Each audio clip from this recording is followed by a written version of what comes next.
My name is Eric Crouch, and I teach 5th grade.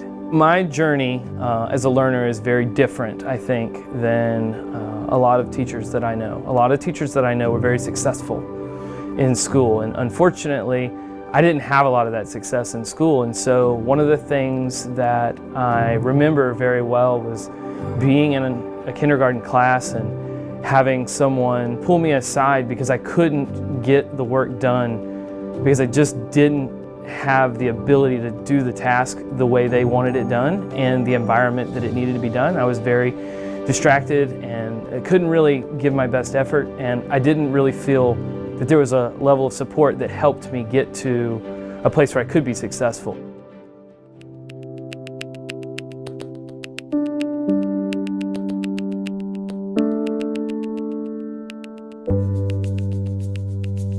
As a student with attention deficit hyperactive disorder, that clearly had a huge impact on me as a person. It also has a huge impact on me as a teacher. And so it influences every decision that I make in the classroom, and it is something that I still work through and work with. So as students come into my room, I want them to have that same feeling, and I want their parents to have that same comfort level. I want them to know that when they come in here that although we may not be where we want to be, we're going to work together to find ways in which we can show our understanding that makes sense to the learner and find resources and tools that help them discover those passions through their learning that will allow them to be the best and most successful student they can be.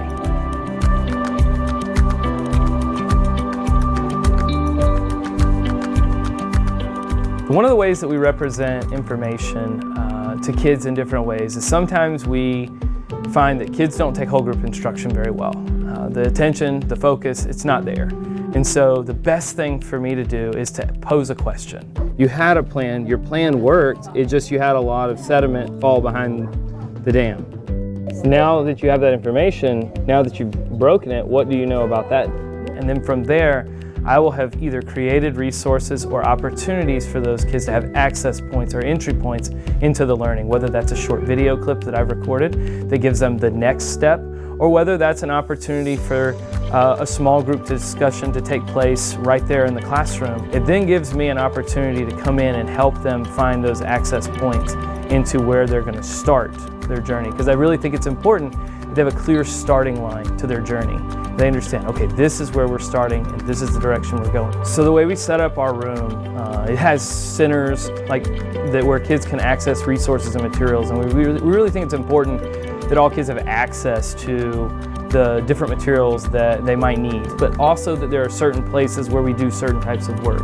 What we find is that some kids are more drawn to certain types of hands-on activities, whereas other kids need spaces that are a little less hands-on and a little bit more minds-on. Maybe that's like a station where they can be at a computer and they can kind of stand and research.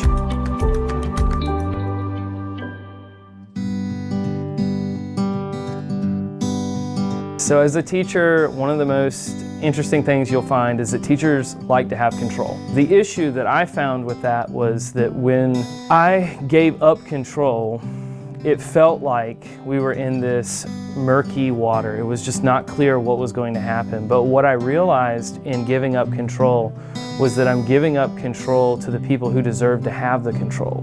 And so when I came to the understanding that the students in the room who are responsible for learning the material, who are going to be responsible for taking jobs in our community at some point, they're going to be responsible for being the nurses and the doctors that are going to be helping people change lives as they grow up and become adults. They need to be in control of this, and it doesn't need to be me telling them what they need to do. It needs to be them figuring out how they want to do it. There's nothing wrong with intentionally putting something into place to try to keep the community safe.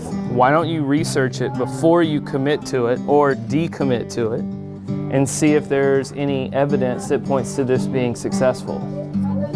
Kind of to think about it like going to the gym. I was doing all of the work as the trainer and having the kids come in, and here I am lifting all the weights and then handing them a lighter set and saying, oh good, you did it, yay, we all know what to do now. Instead, now I'm more of a trainer in the sense that I set up the room where I put out the weights, I have them ready for whatever exercises they're going to be working on, but they're doing all the heavy lifting. I had this kind of aha moment and said, what if I stopped influencing what the kids used and how they used it, and instead had the kids come in and figure out where they learn best, with whom they learn best with, and in what part of the room they learn best. And so I began giving my students free choice, free seating options, wherever that might be. If it's standing, if it's needing to take a break and be in a different part of the room, it was fair game.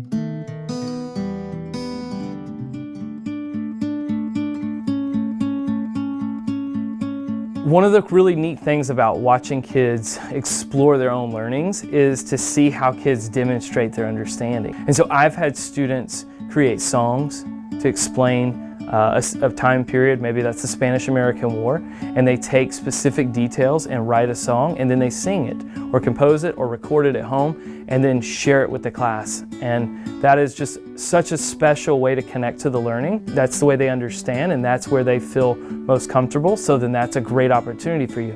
But I've also seen kids bake cakes in different layers to explain the beginning, middle, and end of a story so that they can decorate it with all of the settings and all of the characters, but then what happens in each layer, and have chunks taken out that showcase all of the different things that happen in a story, because that's how they understood it. And to me, if I were to just say, oh, let's do a cereal box, and you're just going to do the beginning, middle, and end on the back, and the cover on the front, and on the side you're going to list the characters, I would have lost the opportunity to really see how special their thinking was and to see how special their creativity was. So eventually, what do you think was going to happen? This was going to fall down, and this probably would have fallen down too. So if that didn't fall, do you think this would have happened as quickly? Being able to give back and support my students in this way is one of the most rewarding and special moments of being a teacher. Is I have been right where you've been, and I think we can work through this in a way that will really empower you to better understand who you are as a learner and to give you an advantage that I didn't have as a student. I truly believe that our students, all the problems that we have in our world are trapped inside of our students' passions, and if we can pursue those passions, we can solve those problems. And so really getting to know our students is one of the most important things that we do because it helps us, and it helps reveal to us the things that students are really, really exceptional at. And if we can bring those exceptional gifts and talents into the classroom setting and allow them to use that in order to showcase their learning and understanding,